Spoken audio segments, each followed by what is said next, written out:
Kung naghahanap ka ng pangmalakasang amplifier board, baka ito makonsider mo. Ang model nito ay D2000. Sa package inclusion naman, may kasama itong AC cord, DC cord, remote, user manual, at battery. Sa build quality nito ay masasabi kong ang premium ng datingan.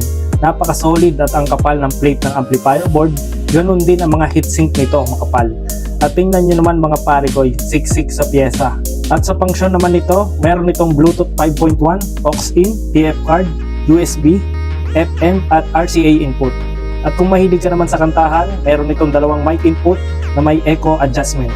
Kung ang trip mo naman ay pang music lang ay okay na okay din ito dahil meron itong IC na TPA3221 na may max power na 100 watts left and right at 200 watts na subwoofer input at meron itong frequency range na 20 up to 200 Hz na kaya talagang pagapangin yung bass ng subwoofer mo.